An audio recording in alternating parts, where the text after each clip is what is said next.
സ്തോത്രം. ഹല്ലേലൂയ. ദൈവനാമത്തിന് നന്ദിയോടെ സ്തോത്രം ചെയ്യുന്നു.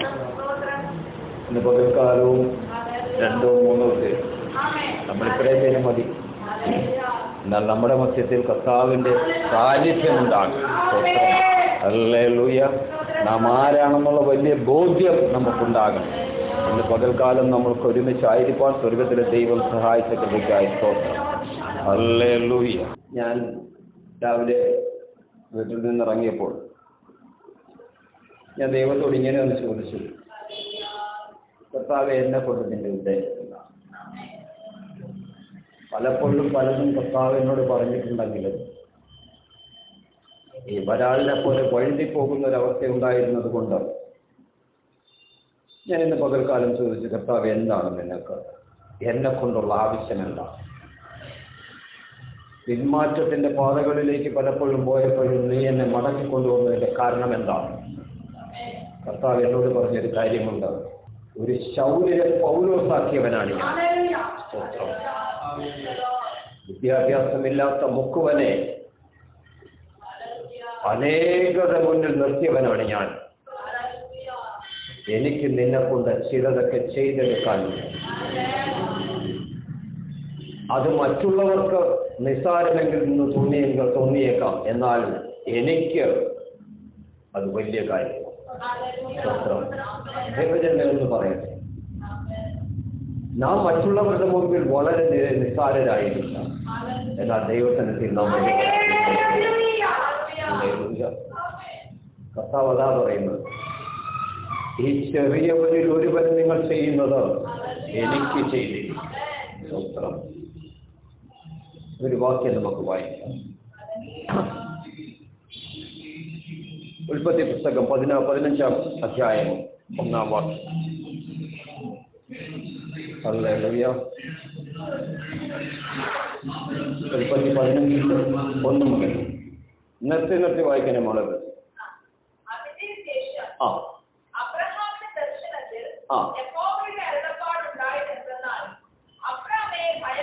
അബ്രാമേ ഭയപ്പെടല്ല, നോക്കണേ, ഞാൻ നിന്റെ പരിചയാണ്. 2, നിന്റെ അതിമഹത്തായ പ്രതിഫലമാണ്. കർത്താവ് അബ്രാഹാം ആകുന്നതിന് മുൻപുള്ള അബ്രാമിനോട് നമ്മളങ്ങനെയാണ്. നാം ഇപ്പോൾ ആകുന്ന ഒരവസ്ഥയുണ്ട്. അതിൽ നിന്ന് നമ്മളെ പറിച്ചു കൊണ്ടുവന്നപ്പോൾ നമ്മുടെ പേര് മാറി, നമ്മുടെ രൂപം മാറി, നമ്മുടെ സ്വഭാവം മാറി. അഥവാ അങ്ങനെ സ്വഭാവം മാറിയില്ലെങ്കിൽ മനസ്സിലാക്കിക്കോ, നാം ഇപ്പോഴും പഴയ സ്ഥലത്ത് നിൽക്കുക. നാം മാറണം. നാം മാറിയില്ലെങ്കിൽ ദൈവം ചില പ്രശ്നങ്ങളിലൂടെ കൊണ്ടുവന്നേക്കും നമ്മളെ മാറ്റി. പ്രശ്നങ്ങൾ ഉണ്ടാകാതിരിക്കണോ? തമ്പുരാൻ പറയുന്നത് പോലെ ചെയ്താൽ മതി. ദൈവം പറയുന്ന ഒരു വാക്യമുണ്ട്, ഒരു വാചകം. അതിലിങ്ങനെ നമ്മൾ വളരെ സ്പെസിഫിക് ആയിട്ട് നോക്കേണ്ട ഒരു കാര്യമാണ്. ഞാൻ നിന്റെ പരിചയാകും. ഓർക്കണം, നിനക്ക് നേരെ വരുന്ന ഒരമ്പുകളും നിന്നെ ബാധിക്കുകയില്ല. നിനക്ക് വേണ്ടി നിന്റെ പരിചയ ഞാൻ നിൽക്കുക. ഓർക്കണം, എത്ര പേർക്ക് വിശ്വസിക്കാൻ പറ്റുന്നതെന്ന് എനിക്കറിയില്ല. നമ്മുടെ നേരെ പ്രശ്നങ്ങൾ വരട്ടെ, രോഗങ്ങൾ വരട്ടെ, സാമ്പത്തിക പ്രതിസന്ധികൾ വരട്ടെ, എന്നാൽ അതിനൊക്കെ അപ്പുറമായി തമ്പുരാൻ നമുക്ക്. ഹല്ലേലൂയ. നമ്മുടെ ദൈവം വലിയ ദൈവമാണ്. നമ്മുടെ ദൈവം നമ്മുടെ പരിചയമാണ്. ഹല്ലേലൂയ. രോഗങ്ങൾ വരട്ടെ, വന്നോട്ടെ, പക്ഷേ നിന്റെ പ്രാണനെ തൊടുവാൻ ഞാൻ അനുഭവിക്കുകയില്ലെന്ന് തമ്പുരാൻ പറഞ്ഞ് വിശ്വസിക്കാം. ഹല്ലേലൂയ.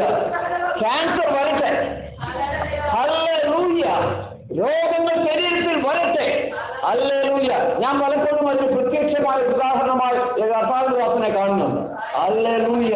ഈ ഒരു അവസ്ഥയിലേക്ക് ഇങ്ങനെ ഇത്രത്തോളം ക്യൂറാകുമെന്ന് എൻ്റെ ഭാര്യ എന്നോട് പറഞ്ഞിട്ടുണ്ട്. ഇത്ര ക്യൂറാകുമെന്ന് ഞാൻ വിചാരിച്ചിട്ടില്ലെന്ന്. ദൈവം നമ്മുടെ പരിചയം. ഹല്ലേലൂയ. ഹല്ലേലൂയ. ദാവീദ് പറയുന്നത് പോലെ, ഹല്ലേലൂയ, ഞാൻ പലർക്കും ഒരു അത്ഭുതമായിരിക്കും. സ്തോത്രം. ഇങ്ങനെയാ കർത്താവ് നമ്മളെ നടത്തുന്നത്. രണ്ടാമത്തെ വാചകം, നിന്റെ അതിമഹത്തായ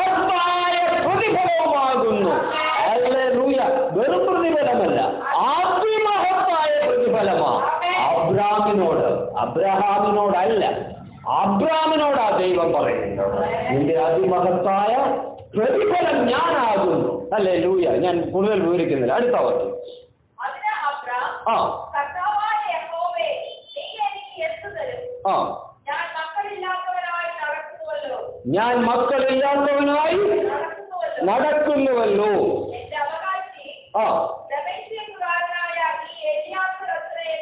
ആ മതി. ദൈവം അബ്രഹാമിന് ചില വാഗ്ദത്തങ്ങൾ കൊടുക്കുകയാണ്. എന്താ വാഗ്ദത്തം? ഞാൻ നിന്റെ പരിചയമാണ്, ഞാൻ നിന്റെ അതിമഹത്തായ പ്രതിഫലമാണ്. അപ്പോഴും അബ്രഹാമിന് പരാതിയാണ്. സ്തോത്രം. നമ്മൾ അങ്ങനെയാണ്. പലപ്പോഴും തമ്പുരാൻ നമുക്ക് ഒത്തിരി വാഗ്ദത്തങ്ങൾ തരും. കർത്താവ് നമ്മളോട് നേരിട്ട് പറയും. യെസ്, ദൈവം നമ്മളോട് നേരിട്ട് സംസാരിക്കും. എന്നാൽ നമ്മൾ ദൈവത്തെ കേൾക്കാനിരിക്കുന്നില്ല. നമ്മൾ പലപ്പോഴും റേഡിയോ പോലെ അല്ലേ, അങ്ങോട്ട് പറയും ഇങ്ങോട്ട് പറയുന്നൊന്നും കേൾക്കാനിരിക്കത്തില്ല.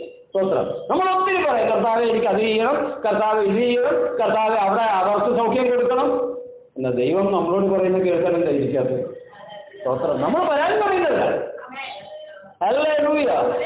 ഹല്ലേലൂയ. നമ്മൾ പലപ്പോഴും ചിന്തിക്കുന്നത്, ഹല്ലേലൂയ, നമ്മൾ പലപ്പോഴും നമ്മുടെ ജീവിതത്തെ, ആത്മീയ ജീവിതത്തെ തുലനം ചെയ്യുന്ന, ആത്മീയ ഭൗതിക ജീവിതത്തെ തുലനം ചെയ്യുന്നത് രണ്ട് രീതിയിലാണ്. ഭൗതിക കാര്യങ്ങൾ വരുമ്പോൾ നമ്മൾ പുറത്തുള്ളവരെ, അവരുടെ അത്രയും സാമ്പത്തികമൊന്നും എനിക്കില്ല, അവരുടെ അത്രയും കഴിവില്ല. ആത്മീയ ജീവിതം വരുമ്പോഴോ നമ്മളൊരു കൈയടിക്കാത്ത, പാട്ടുപാടാത്ത, സാക്ഷ്യം പറയാത്ത ഒരാളെ കണ്ടിട്ട് അയാളെക്കാട്ടി വിളിക്കണ ഞാൻ. സ്തോത്രം. ഒന്ന് തിരിച്ചു ചിന്തിച്ച് ഭൗതിക കാര്യങ്ങളിൽ ആ സഹോദരനേക്കാൾ കർത്താവിനെ മാനിച്ചു എന്ന് ചിന്തിച്ച്. സ്തോത്രം. ഹല്ലേലൂയ. ആത്മീയ വിഷയത്തിൽ പുറത്തുള്ളവനെ കുറിച്ച് ഒന്ന് ചിന്തിച്ച്, ആ പോകുന്നവനേക്കാൾ ദൈവം എന്നെ സ്നേഹിച്ചു എന്ന് ചിന്തിച്ച് നമ്മുടെ പരാതികൾക്ക് അടിസ്ഥാനമില്ലാതെ, നമ്മുടെ പരാതികൾക്ക് അടിസ്ഥാനമില്ലാതാകും. നാം ഇങ്ങനെയാ ചിന്തിക്കുന്നത്. ഹല്ലേലൂയ. നാം ചിന്തിക്കേണ്ടത് ഇങ്ങനെയാ. അബ്രഹാമിനോട് ദൈവം ഇങ്ങനെ പറയുന്നു, ഞാൻ നിന്റെ പ്രതിഫലമാണ്, ഞാൻ നിന്റെ പരിചയമാണ്, ഞാൻ നിന്റെ അതിമഹത്തായ പ്രതിഫലമാണ്. എന്നിട്ട് അബ്രഹാം പറയുന്നത് നീ എനിക്ക് എന്ത് തരും? അതാ ചോദ്യം. ആ ചോദ്യം കർത്താവിനോട് നമ്മൾ ചോദിക്കുന്ന, കർത്താവേ നീ എനിക്ക് എന്താ തരുന്നത്? നീ പറഞ്ഞതൊക്കെ ശരിയാ കർത്താവേ, ഞാൻ സമ്മതിച്ചു. നീ എന്റെ പരിചയമാണ്, നീ എന്റെ പ്രതിഫലമാണ്. പക്ഷെ നീ എനിക്കെന്ത് തരും? നമ്മുടെ ചോദ്യമില്ല പലപ്പോഴും. ഹല്ലേലൂയ. എനിക്ക് മക്കളില്ല, നീ എനിക്കെന്ത് തരും? സ്തോത്രം. ആ ചോദ്യങ്ങളൊന്ന് മാറ്റിവെച്ച്, എന്നിട്ട് വായിച്ചാട്ടെ. എന്നാൽ കർത്താവ് ദീർഘക്ഷമയുള്ളവനാ. ഈ പരാതിയൊക്കെ കേട്ട് കഴിഞ്ഞപ്പോ കർത്താവ് പറയുന്നു,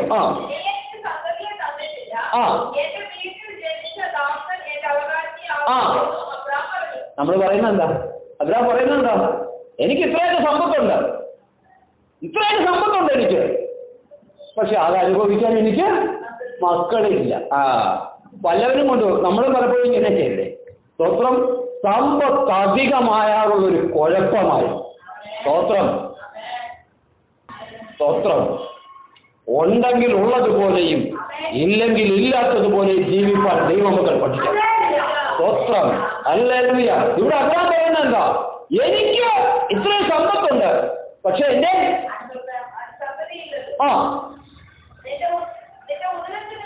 അല്ല, അതിന് തൊട്ട് മുമ്പത്തെ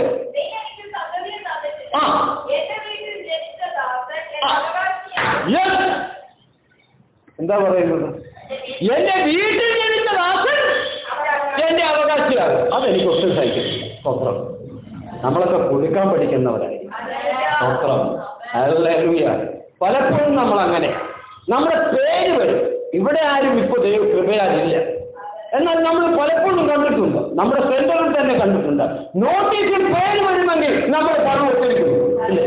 സ്തോത്രം. നോട്ടീസിൽ പേര് വരുന്നില്ലെങ്കിൽ സ്തോത്രം കൊടുക്കാൻ പഠിക്കും. എന്നാൽ ചെറിയവരിൽ ഒരു പരീക്ഷയ്യ സ്വർഗത്തിൽ എനിക്ക് അവകാശിയില്ല, എന്റെ വീട്ടിലുള്ളവൻ എന്റെ അവകാശിയാകും, അതെനിക്ക് സഹിക്കത്തില്ല. ഇനി 22-ാം അധ്യായം 1-ാം വാക്യം തൊട്ട് ഞാൻ ഈ ഭാഗത്തേക്ക് ഞാൻ വരുന്നുണ്ട്. ഇനി നോക്കണേ, ഇത്രയൊക്കെ പറഞ്ഞു. അബ്രഹാമിനോട് പറഞ്ഞു. അബ്രഹാം ദൈവത്തോട് പരാതി പറഞ്ഞു. ആ പരാതി ദൈവം കേട്ടു. പലപ്പോഴും ഇങ്ങനെ സംഭവിക്കാറുണ്ട്. ദൈവം നമ്മൾ ഒത്തിരി ആഗ്രഹിക്കുന്ന ചില കാര്യങ്ങൾ നമ്മൾ ഒത്തിരി പ്രാർത്ഥിക്കും. തമ്പുരാൻ ആദ്യം ഒന്ന് പറയും, ഇത് നിനക്ക് ഇപ്പോൾ ആവശ്യമുള്ളതല്ല, നിനക്ക് ആവശ്യമുള്ളപ്പോൾ ഞാൻ തരാം എന്ന് പറഞ്ഞാൽ നമ്മൾ അതിന് മറുത്തങ്ങ് പറയും. സ്തോത്രം. എനിക്കിപ്പോ വേണം. ചില കുഞ്ഞുങ്ങളെ കണ്ടിട്ടില്ലേ, വാശി പിടിച്ച് ഐസ്ക്രീം വേണമെന്ന് പറഞ്ഞാൽ വാശി പിടിച്ച് മേടിക്കും. അതാ കുഞ്ഞിന്റെ തൊണ്ടയ്ക്ക് കേടാണെന്ന് അപ്പനും അമ്മയായ നമുക്കറിയാം. എന്നാലും വാശി പിടിക്കും. ദൈവം നമുക്ക് ആവശ്യമില്ല. ദൈവത്തിന് അറിയാം നമുക്ക് എന്ത് എപ്പോൾ ആവശ്യമുണ്ടെന്ന്. സ്തോത്രം. ആ തക്ക സമയത്ത് ദൈവം നമുക്ക് തരും. എന്നാൽ നമ്മൾ പലപ്പോഴും വാശി പിടിക്കും. കർത്താവേ എനിക്ക് തന്നേ പറ്റൂ. കാര്യം ഇതൊക്കെയാ. നിന്റെ വാശിയുടെ മുന്നിൽ ദൈവം നിനക്ക് സാധിച്ചു തന്നു വരും. പക്ഷെ അത് നിനക്ക് ദോഷമാണ്. ദൈവസന്നിധിയിൽ നമ്മൾ പറയാം, കർത്താവേ ഞാൻ നിന്റെ ദാസൻ, നിന്റെ ഹിതം പോലെ എന്നിൽ നിറവേറണം. നിനക്കറിയാം. ഞാൻ എപ്പോഴും പറയുന്നൊരു വാക്യമുണ്ട്, എന്നേക്കാൾ നന്നായി അറിയാവുന്നവനായ എന്റെ ദൈവം അല്ലേ, ഉൾപ്പൂക്കളെയും ഹൃദയങ്ങളെയും ശോധന ചെയ്യുന്നവൻ. ആ ദൈവസന്നിധി അബ്രഹാം പറഞ്ഞു, എനിക്ക് അനന്തരാവകാശികളില്ല. എന്റെ വീട്ടിലെ ബാല്യക്കാരൻ എന്റെ അവകാശങ്ങളെല്ലാം ഉണ്ട്. സ്തോത്രം. അതവിടെ. അതിനുശേഷം ദൈവം അനന്തരാവകാശിയെ കൊടുത്തു. പിന്നീട് ഇത്രയൊക്കെ ചെയ്തു കഴിഞ്ഞപ്പോൾ ദൈവം വിചാരിച്ചു, എന്നാ ഇവനെ അങ്ങനെ അങ്ങ് വിട്ടാൽ കൊള്ളത്തില്ല. സ്തോത്രം. അബ്രഹാമിനെ ദൈവം പരീക്ഷിച്ചത് എങ്ങനെയെന്നാൽ വായിക്കാം. അബ്രഹാമിനെ ദൈവം പരിശോധിച്ചത് ഇംഗ്ലീഷ് ട്രാൻസ്ലേഷനിൽ അങ്ങനെയാണ്. God has testified Abraham. No temptationും ടെസ്റ്റിഫൈയിങ്ങും രണ്ടും രണ്ടാണ്. Temptation comes from the Satan. Hallelujah. പ്രലോഭനങ്ങൾ എപ്പോഴും കൊണ്ടുവരുന്നത് സാത്താൻ. എന്നാൽ പരിശോധനകൾ കൊണ്ടുവരുന്നത് ദൈവമാണ്. പരിശോധനയിൽ ഒരു വാക്യം നമ്മൾ പുതിയ നിയമത്തിൽ വായിക്കുന്നുണ്ട്, പരീക്ഷയിൽ അകപ്പെടുന്ന മനുഷ്യൻ ഭാഗ്യവാൻ, അവൻ കൊള്ളാവുന്നവനായി തികഞ്ഞ ശേഷം വാഗ്ദത്തം ചെയ്ത ജീവകിരീടം പ്രാപിക്കും. അവിടെയും പരിശോധന എന്നുള്ള വാക്യമല്ല ഒറിജിനലിൽ, പരീക്ഷണം എന്നുള്ളതല്ല, പരിശോധന എന്നാണ്. ഹല്ലേലൂയ. അതിനുശേഷം ദൈവം അബ്രഹാമിനെ പരിശോധിച്ചത് എങ്ങനെയെന്നാൽ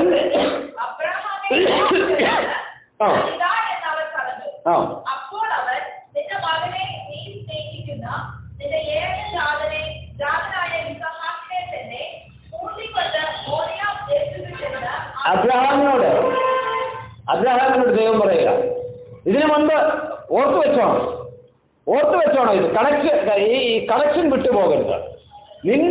എനിക്ക് അനന്തരാവകാശികളില്ല. എന്റെ ബാല്യക്കാരൻ, എന്റെ വീട്ടിലുള്ളവൻ എന്റെ സ്വത്ത് മുഴുവൻ കൊണ്ടുപോകുമെന്ന് പറഞ്ഞ അബ്രഹാമിനോട് ആ ദൈവം പറയുന്നത്, നിന്റെ മകനെ ഞാൻ കൽപ്പിക്കുന്ന സ്ഥലത്ത്, ഹല്ലേലൂയ, നീ വിചാരിക്കുന്നിടത്തല്ല, ഞാൻ കൽപ്പിക്കുന്ന സ്ഥലത്താ പോകേണ്ടത്. ഹല്ലേലൂയ. ദൈവം കൽപ്പിക്കുന്ന സ്ഥലത്ത് പോകാത്തതാ പലരുടെയും അപകടങ്ങൾക്ക് കാരണം. ഹല്ലേലൂയ. ഞാൻ കൽപ്പിക്കുന്ന സ്ഥലത്ത് ചെന്ന് എന്ത് ചെയ്യണം? അവനെ ഹോമയാഗം കഴിക്കണം. യാഗങ്ങളെ കുറിച്ചൊക്കെ നമുക്കറിയാം. ഹോമയാഗം, ഇവനെ ഈ ബലിവസ്തുവിനെ വെട്ടി മുറിച്ച് കഷണങ്ങളാക്കി തീയിൽ വെച്ച് ചാരമാക്കി കളയും. അബ്രഹാം മുമ്പ് പറഞ്ഞ എന്താ? എന്നെ ബാല്യക്കാരൻ അവകാശിയാണ്, എനിക്ക് സന്തതിയില്ല. കർത്താവ് സന്തതിയെ കുറിച്ച് ഇപ്പൊ കർത്താവ് പറയുന്നുണ്ട്, നിന്റെ സന്തതിയെ തുടങ്ങി ഹോമയാഗം കഴിയും. ഹല്ലേലൂയ. ദൈവം ഇങ്ങനെയാണ് നമ്മളെ പരിശോധിക്കുന്നതും പരീക്ഷിക്കുന്നതും. പ്രലോഭനങ്ങളിൽ നാം ഉൾപ്പെടാതിരിക്കാൻ ഹല്ലേലൂയ ഉണർന്നിരുന്ന് പ്രാർത്ഥിക്കേണ്ടതാണ്. എന്നാൽ പരിശോധനകളിലൂടെ നാം കടന്നു പോകേണ്ടത് ആവശ്യമാണ്. കർത്താവിന്റെ ദാസൻ അനുഭവപ്പെട്ടത് ഒരു പരിശോധനയാണ്. ഞാൻ കൽപ്പിക്കുന്ന സ്ഥലത്ത് ഹോമയാഗം കഴിക്കണം. വായിച്ചോ. അതികാലത്തെ എഴുന്നേറ്റ് അബ്രഹാം അതികാലത്ത് എഴുന്നേറ്റ്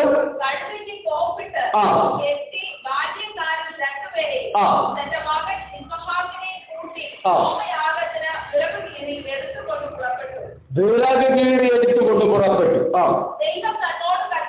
ദൈവം തന്നോട് കൽപ്പിച്ച സ്ഥലത്തെത്തി. കൺവീനിയൻ്റായിട്ട് ഒത്തിരി സ്ഥലമുണ്ട്. അധികാലത്ത് എഴുന്നേറ്റ് നിരപ്പായ ഒത്തിരി സ്ഥലങ്ങളുണ്ട്. അവിടെ ഒന്നും മുദ്രാകുന്നില്ല. ദൈവം തന്നോട് കൽപ്പിച്ച മോരിയ മലയിലെ പർട്ടിക്കുലർ പ്ലേസിലെത്തി.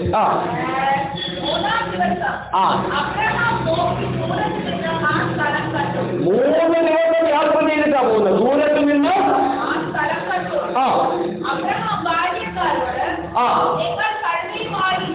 നിങ്ങൾ കഴുതയുമായി ഇവിടെ ഇരിക്കും.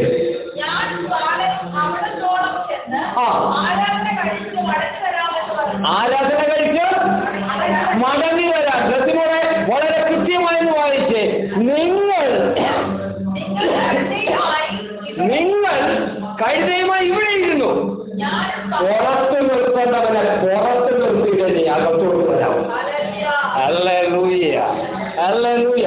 ചിലതിനെയൊക്കെ മാറ്റി വെക്കാനുണ്ട്. അത് മാറ്റി വെച്ചിട്ട് നീ ദൈവസന്നിധിയിലേക്ക് വരാവുള്ളൂ. ഹല്ലേലൂയ. നിങ്ങൾ കഴുതയുമായി ഇവിടെ ഇരിക്കും. ഞാനും ബാലനും അവിടത്തോളം ചെന്ന് നിർത്തി വായിച്ചേ. അതിലൊരു വലിയ മർമ്മം കിടപ്പുണ്ട്.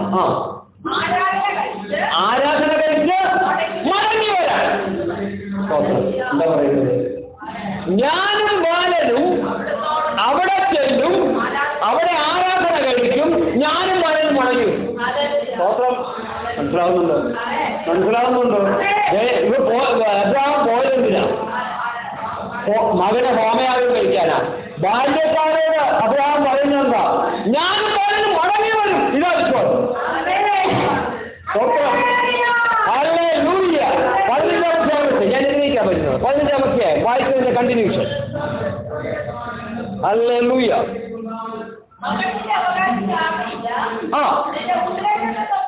നിന്റെ ഉദരത്തിൽ നിന്ന് പുറപ്പെടുന്നവൻ തന്നെ നിന്റെ അവകാശിയാണ്. തമ്പുരാൻ പറഞ്ഞെന്താ? വായിച്ചോ. ആരാ? ബാല്യക്കാരനായ നിന്റെ അവകാശിയാകത്തില്ല.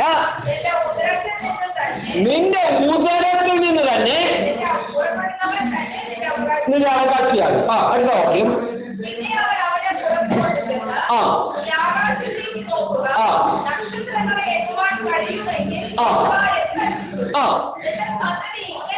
നിന്റെ സന്തതി ഇങ്ങനെയാകും. ഹല്ലേലൂയ. ദൈവിക വാഗ്ദത്തമാണ്. ദൈവം നമ്മളോടൊരു വാക്ക് പറഞ്ഞാൽ ആകെ നിവൃത്തിയാകുക തന്നെ ചെയ്യും. ഹല്ലേലൂയ. ഈ കാര്യം അബ്രഹാമിന് ഓർമ്മയുണ്ട്. തമ്പുരാൻ പറഞ്ഞിരിക്കുന്ന ഒരു കാര്യമുണ്ട്. എന്റെ സന്തതി, ദൈവം തന്ന എന്റെ മകൻ എനിക്ക് അവകാശിയാകുമെന്ന്, അവനിൽ നിന്ന് ഒരു ജാതി പുറപ്പെടുമെന്ന് ദൈവം എന്നോട് വാഗ്ദത്തം പറഞ്ഞിട്ടുണ്ട്. വാഗ്ദത്തം നിറവേറ്റുക തന്നെ ചെയ്യും. ഈ വാഗ്ദത്തം ഓർമ്മയുള്ളത് കൊണ്ടാണ് അബ്രഹാം പറഞ്ഞത്, ഞങ്ങൾ പോകും, നിങ്ങൾ ഇവിടെ ഇരുന്നാ മതി, ഞങ്ങൾ പോകും, ഞങ്ങൾ അവിടെ പോയി ആരാധന കഴിക്കും, ഹോമയാഗം കഴിക്കും, ഞാനും എന്റെ മകനും മടങ്ങി. സ്വത്രം. ഹല്ലേലൂയ. അബ്രഹാമിനറിയാം ഹോമയാഗം കഴിച്ചാൽ അച്ചാരത്തിൽ നിന്ന് എന്റെ സന്തതിയെ ദൈവം കൊണ്ടുവരും. നിന്റെ വാഗ്ദത്തങ്ങൾ മരിച്ചു കിടക്കട്ടെ, അതിൽ നിന്ന് ആ വാഗ്ദത്തം ഉയർത്തെഴുന്നേൽപ്പിക്കാൻ പ്രാപ്തിയുള്ളവനായിരുന്നു.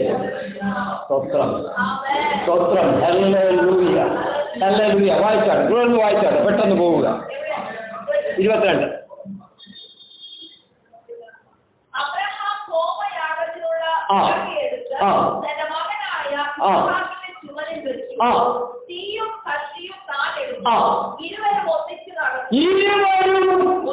ഒന്നിച്ച് നടക്കുന്നത്. ഒരാൾ മുൻപിൽ ഒരാളും പുറകിലായിട്ടല്ല, തോട് ചേർന്ന് നടന്ന നമ്മൾ ഒന്നിച്ച് നടന്നാൽ അത്ഭുതങ്ങൾ നടക്കും. ഹല്ലേലൂയ. പല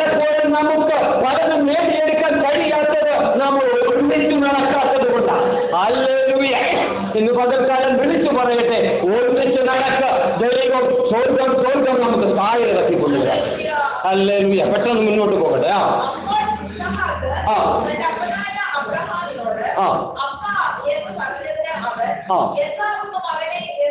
ആ തീയും വിറകുമുണ്ട്. ആ ചോദ്യം ഒന്ന് ശ്രദ്ധിച്ചോളെ. എന്താ ചോദിക്കുന്നത് മകള്? ആ ഹോമയാഗത്തിനുള്ള ആട്ടിൻകുട്ടി എവിടെ? ഓർത്തിരുന്നോണം. ഹോമയാഗത്തിനുള്ള ആട്ടിൻകുട്ടി എവിടെയെന്ന് ഇസ്ഹാക്ക് തന്റെ അപ്പനായ അബ്രാഹാമിനോട് ചോദിച്ചു. വായിച്ചാൽ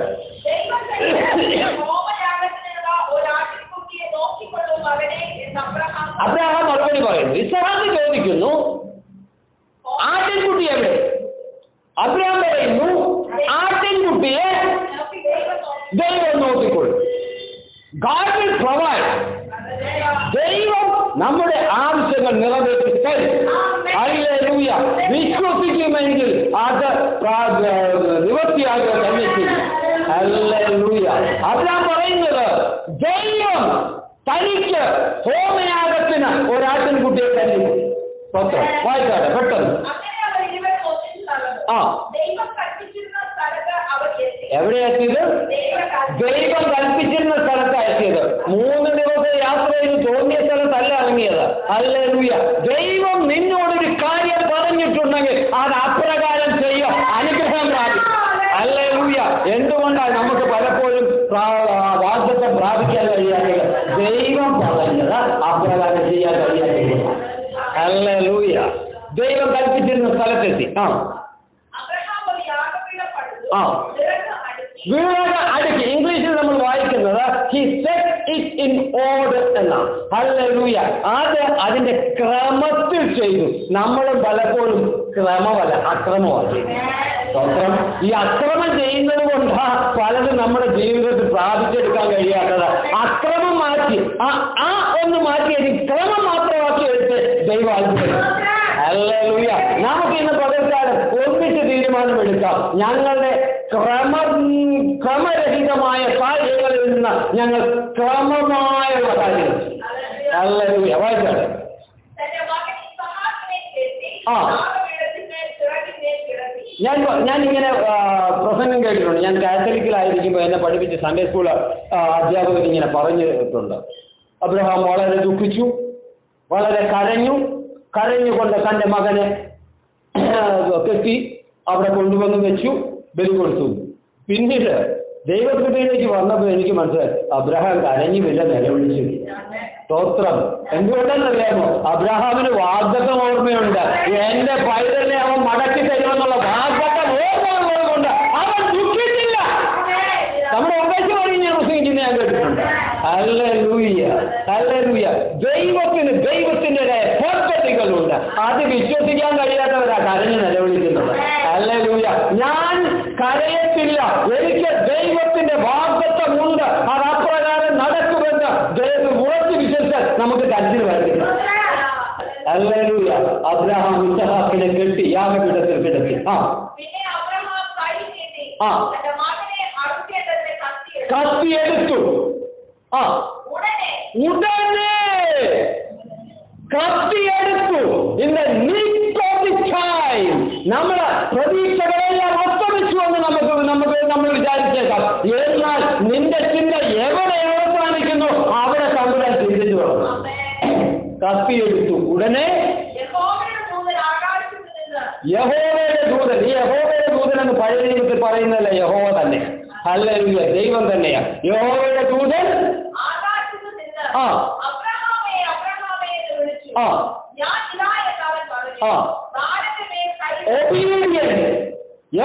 അബ്രഹാം എന്ന് വിളിച്ചപ്പോൾ അബ്രഹാം പറയുന്നു, ഓ ലോർഡ് ഐ ആം ഹിയർ.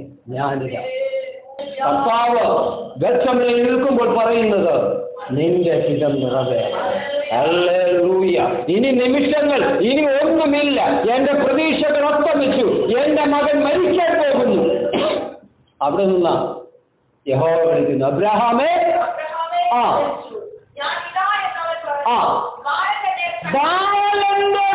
കൈവയ്ക്കരുത്. പ്രതീക്ഷ അവസാനിച്ചത് പ്രതീക്ഷയുടെ പുനർജീവനമാണ്.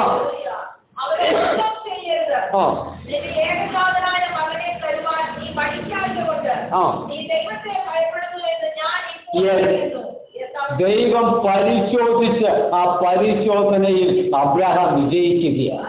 ഹല്ലേലൂയ. നിന്റെ ഏകജാതനായ മകനെ തരുവാൻ മടിക്കായക കൊണ്ട് നീ ദൈവത്തെ ഭയപ്പെടുന്നു. നമ്മളോട് ദൈവം വല്ല ചോദിച്ചാലോ? ഹല്ലേലൂയ. അബ്രഹാമിനെ എന്ന് വിളിച്ചു. പിന്നെ വായിക്കട്ടെ. നിക്ക്, അതിന്റെ തൊട്ട് മുമ്പിട്ട് വാക്യം. അതെ.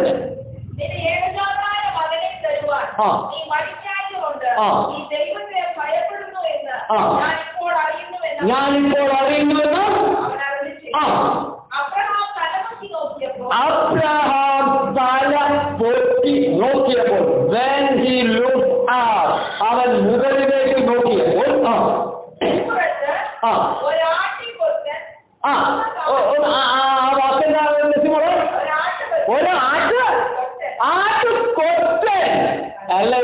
അബ്രഹാം അവനോട് പറഞ്ഞെന്താ?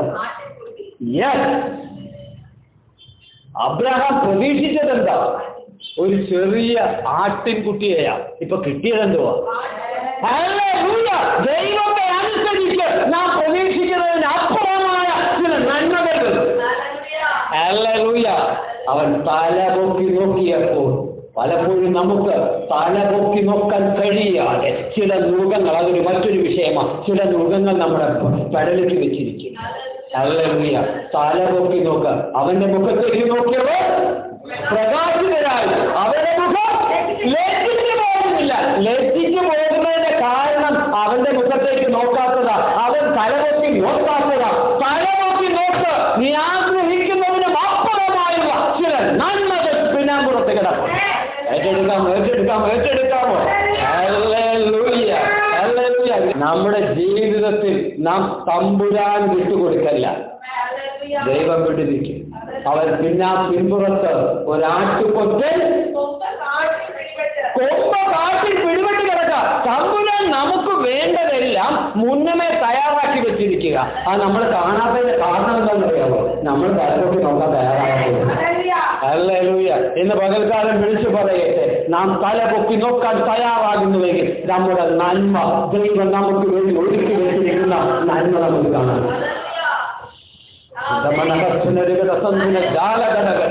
യേശുവിന്റെ അധികാരമുള്ള നാമത്തിൽ ജയമെടുക്കുന്നു.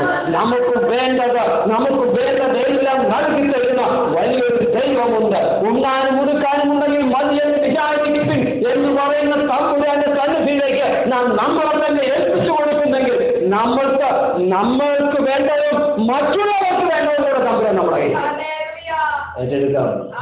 ഹല്ലേലൂയ. പിൻപുറത്ത് ചിലതിനെയൊക്കെ മാറ്റി നിർത്തേണ്ട, ചിലതിനെയൊക്കെ നമ്മൾ മാറ്റി നിർത്തണം. ഇരുത്തേണ്ടവന് ഇരുത്തേണ്ടവർക്ക് ഇരുത്തണം. ദൈവം കൽപ്പിച്ച സ്ഥലത്തേക്ക് ചെന്നിട്ട് എല്ലാം ഒന്ന് ക്രമത്തിലാക്കണം. എന്നിട്ട് തലപൊക്കി നോക്കണം. ഈ തലപൊക്കി നോക്കാൻ കഴിയാത്തതിന്റെ കാര്യങ്ങൾ എങ്ങനെയാ? ചിലതൊക്കെ ക്രമത്തിലല്ല, ചിലതിനെയൊക്കെ നമ്മൾ ഇരുത്തേണ്ടവർക്ക് ഇരുത്തിയിട്ടില്ല. ഇതെല്ലാം ചെയ്താൽ നമുക്ക് വേണ്ടത് തമ്പുരാൻ തരും. ഇന്ന് പകൽക്കാലം ഇത് ഏറ്റെടുക്കട്ടെ. ദൈവം നമ്മെ സഹായിക്കട്ടെ.